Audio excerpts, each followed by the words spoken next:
Now, Chuck Schumer has recently said some things in the past week that's raised a few eyebrows. So let's start with his quote on the Clinton loss. Now, according to the Washington Post, Schumer is not repeating Clinton's talking point of, hey, it's to Russia, it's Comey, it's all that stuff. That's why we lost. Instead, he's actually pointing the finger directly at Clinton. Oh, that's very interesting. He says that when you lose to somebody who has 40% popularity, you don't blame other things. Comey, Russia. You blame yourself. But wait, isn't Chuck Schumer also to blame for pushing Hillary Clinton?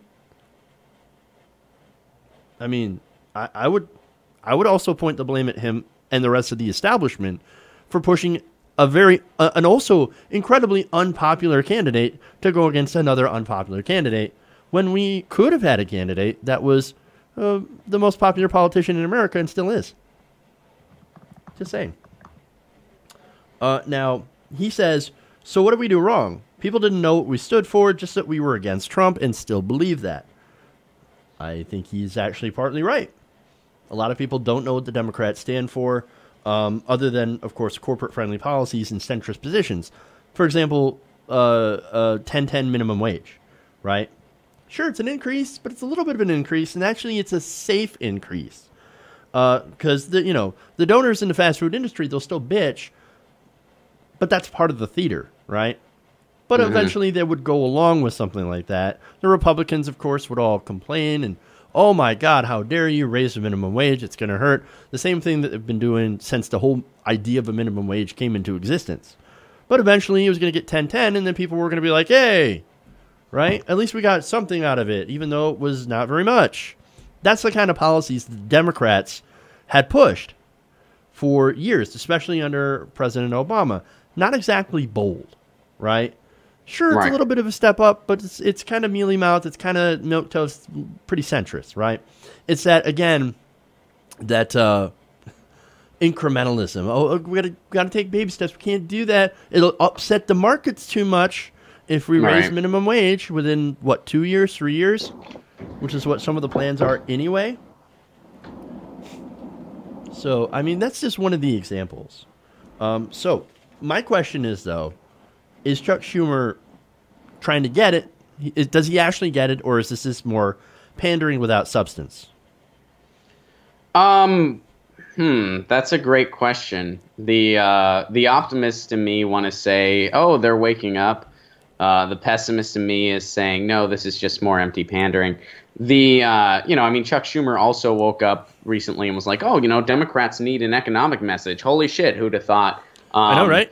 I think next week Chuck Schumer is going to come out and he's going to say, hey, guys, news update. Turns out climate change is really fucking serious. I think that's going to happen next. But, so he's a little late to the party on this is what I'm saying. And the one cool thing is the fact that he's saying this. There are people in the Democratic Party that I think really do want to come around to the more progressive point of view, but are kind of, pumping the brakes for whatever reason. Maybe they have more trust in the establishment. Well, now when you can say, hey, man, this came straight from the horse's mouth, there's a better chance at winning over more people into the message that we need a bold, progressive platform. Because, hey, this is Chuck Schumer saying this.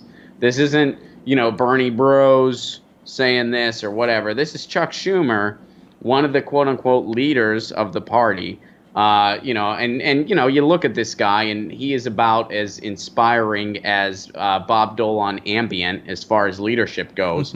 But he's the guy at the top, and even he's saying this stuff. So, hopefully people can take these sound bites and run with them. Hopefully, people can adopt that.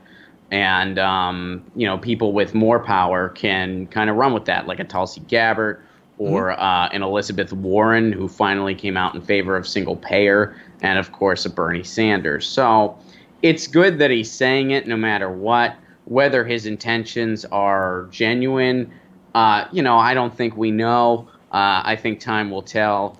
But, it's still a good thing that he's saying it because, we got that documentation now. Yeah. Look, I'm going to go the more cynical route, and I've got a couple of reasons why.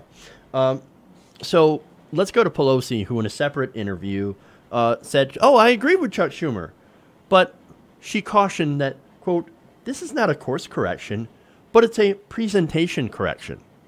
Oh, Right. it's Yeah, all I saw about that. messaging. We just got to Yeah. message better. It's not at all about the policy. Our policies are great. We just got to message better. And of course, their solution, as we alluded to in the last segment, is their brand new slogan: a better deal, better jobs, better skills, better wages. And for an extra $3, you get a side of garlic bread. Yeah, And I mean, it's like their messaging does suck. it does suck. It is fucking terrible. It is terrible.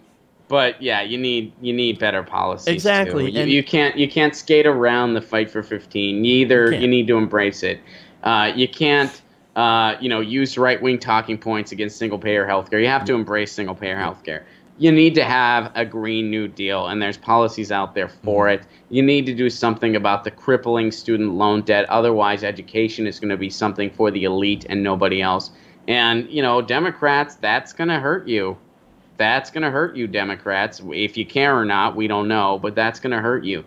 So, yeah, I mean, she's not wrong when she says that the messaging's terrible. Right. It is. But, if you think the policy doesn't need any adjustments, you are tragically out of touch. And Nancy Pelosi has proven time and time again that she is tragically out of touch. You know who responded to that tweet and respectfully disagreed? Stephen Jaffe, the guy trying to primary her out. So you know what? If you're in the San Francisco area, support that guy. I had the pleasure of meeting him a couple weeks ago at the Live Jimmy Dore show in San Francisco. He's a brilliant guy. And I'd love to see him primary her out. It's going to be a lot of work, but I wish him all the best, and I really hope he does. And he responded to that tweet. So here's another thing from Schumer. Now, he said the new agenda, quote, is not about moving the party left or right. Oh, at least we're not going right. No, that's good. It's not about appealing to one coalition or another. He said a strong, sharp-edged, populist, bold economic message appeals to the Obama coalition and the people who voted for Trump. Former Democrats who voted for Trump. So, part of that's okay. I like the strong, sharp-edged, bold economic message. Great. So let's see that reflected in policy. Now, on policy grounds, he said on Sunday that single payer is on the table. He actually told ABC's George Stephanopoulos, quote, "We're going to look at broader things for healthcare. Single payer is one of them. Many things are on the table. Medicare for people above 55 is on the table. A buy-in to Medicare is on the table. A buy-in to Medicaid is on the table. On the broader issues, we will start examining them once we stabilize the healthcare system." So, look, there's a lot of different parts to that, and some of them give me hope, but the rest of them make me super cynical. What gives me hope is that, well, hey, we're having a conversation about Medicaid being on the table, a buy-in to Medicaid and a buy-in to Medicare and single payer for everybody. That's great. Let's have those conversations. Let's talk about that. And let's go through the pros and cons of the policy. And, you'll find with Medicare for All that there are a lot of pros and that we should be going in that direction today. But, of course, what gets me all cynical is, well, everything's on the table, and we got to wait before we stabilize the healthcare system. It's got to be stable. Well, there's no telling when that's going to be. And besides, as long as we have a profit-centered, market-based healthcare system, things will never really be stable. You see what I'm saying? So I think it's sort of like we're going to say the right things, but it's kind of wrapped up in this centrist, mealy-mouthed establishment code, right? The namby-pamby, as he said. He said, we were too cautious, we were too namby-pamby on policy, but that answer right there, I'm afraid, was a little namby-pamby, in my opinion. Well, and you know what? Let's read between the lines here at this answer, too. They're basically confirming that if we would have had a public option, which we should have had, which, we had a Democratic majority and still didn't get, yeah. If we would have had that public option, we would not be in this mess in the first place.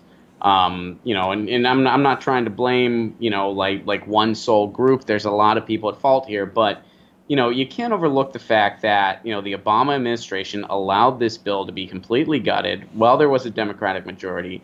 And had we stood by the public option and not compromised on it, had Obama stood with the people instead of being so concerned with compromising with the insurance industries and with Republicans, we wouldn't be in this mess right now. And we would, at the very least, have the ACA with a public option. that would be in place.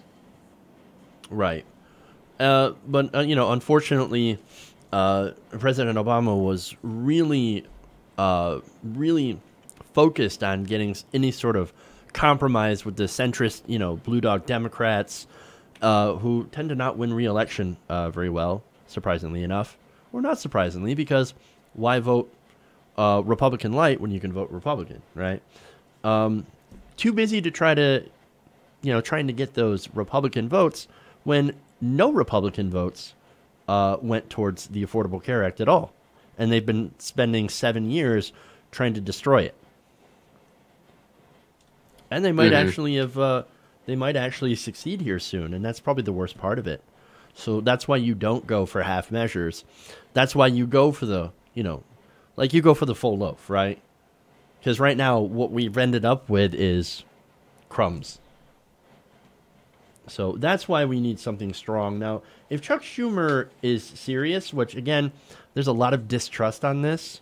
I don't trust him. I'm pretty sure you don't trust him. Then he would say, not only is Medicare for all on the table, we're going to aggressively push for it, and we're going to aggressively poll the American people and see what they feel about it. See how they feel about a Medicare for all system. And then we're going to follow what the American people want. Are they doing that? Because like, what is it? 57% of Americans think a single payer system, they actually want a single payer system. So, but yet they're not pushing that. So it just seems like it's just more of the same and good flowery language, but they still don't quite get it. Hey everybody, thanks for watching this video. If you want to see more like this, please hit the subscribe button below. And if you want to support truly independent progressive media, please consider becoming a patron at patreon.com/TYTNation.